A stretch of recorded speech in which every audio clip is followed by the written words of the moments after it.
Welcome back to Facts for You. I'm sure you've heard the news. Recent concerns about police use of force have been making headlines. Today we will cover 4 pieces of legislation that allow specifically the UK police to use force and how they need to be justified. The recent incident in Manchester, UK involving the use of force have sparked debates. We must understand the laws guiding these actions to engage in informed discussions. It's crucial to remember that police officers have a difficult job. They are often required to make split-second decisions in challenging situations. Their primary duty is to protect the public, which sometimes involves using force.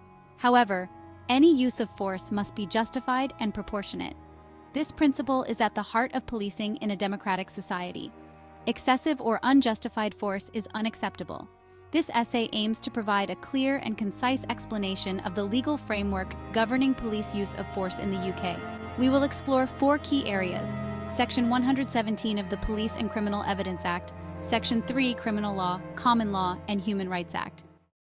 Section 117 of the Police and Criminal Evidence Act 1984, or PACE, is crucial. In simple terms, it allows constables to use force in order to exercise another PACE power.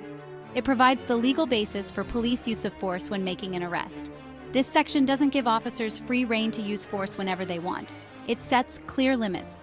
The force used must be reasonable and proportionate to the circumstances. This means officers must carefully assess the situation. They need to consider the threat posed and the level of resistance encountered. For example, using a baton to subdue a person who is passively resisting arrest would likely be deemed excessive. However, using a baton might be justified if the person poses a serious threat to the officer or others. The use of force must also be necessary. This means officers should only resort to force if other means of achieving their objective, such as communication or de-escalation techniques, have failed or are not practical.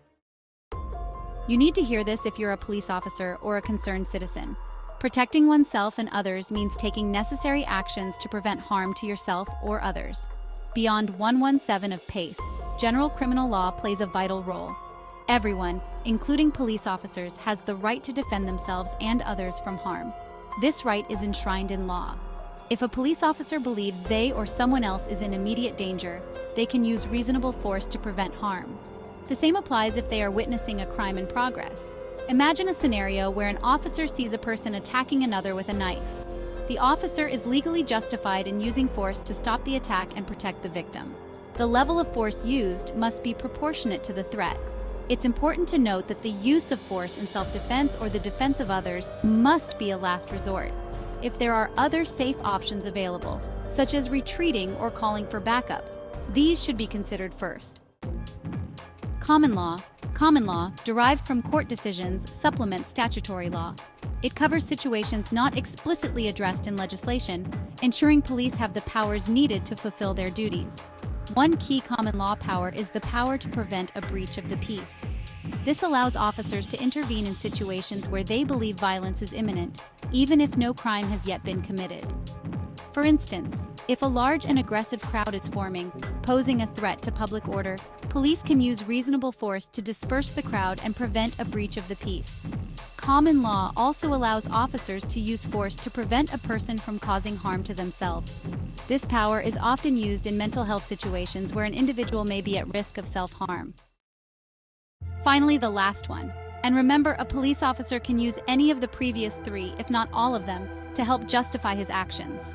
Human rights. Finally, it's crucial to consider the impact of human rights law on police use of force. The Human Rights Act 1998 incorporates the European Convention on Human Rights into UK law. Article 2 of the Convention protects the right to life. This right places strict limitations on when police officers can use lethal force. Article 3 prohibits torture and inhuman or degrading treatment. This means that police officers must treat everyone with respect and dignity, even those suspected of crimes. Using excessive or gratuitous force would violate this right. The Human Rights Act serves as a vital safeguard against the abuse of power.